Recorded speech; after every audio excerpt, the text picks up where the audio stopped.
hozirgi vaqtda yetishib kelayotgan avlodlarimiz nafaqat bilimli, ilmli, balki o'zlarining startap g'oyalari bilan eng ildam qadamlarni bosib kelmoqda. Bunga misol qilib aytadigan bo'lsak, 2024-2025 o'quv yilida Ulug'bek vorislari ko'rik tanlovida filialimizdan 23 ta talaba tuman bosqichlarida ishtirok qildi va shundan 13 talaba Qoraqalpog'iston Respublikasi va viloyat bosqichlariga chiqdi.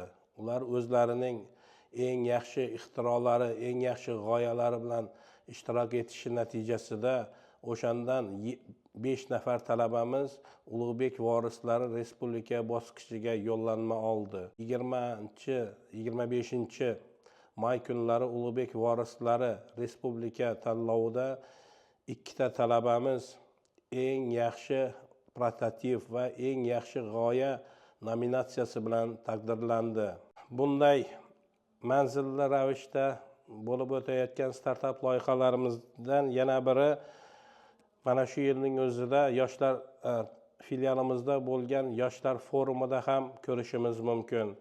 Bu yerda ham bizlarning yoshlarimiz o'zlarining startap loyihalari bilan ishtirok qildi va faxrli o'rinlarga ega bo'ldi.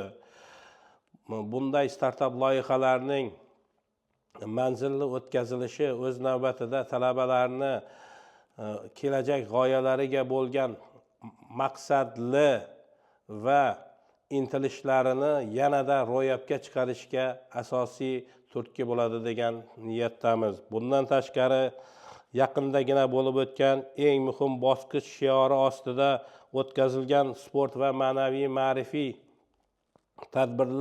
tadbirlarda 20 dan ortiq iqtidorli talabalarimiz o'zlarining startaplari bilan qatnashdi va faxrli o'rinlarga ega bo'ldilar.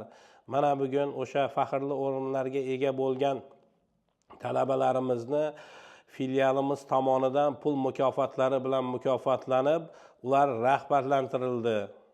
Bunday startap loyihalarni filialimizda muntazam o'tkazib borilishi o'z navbatida talabalarni kelajakka bo'lgan umidini va ishonchini, o'ziga bo'lgan ishonchini yanada mustahkamlaydi degan umiddamiz.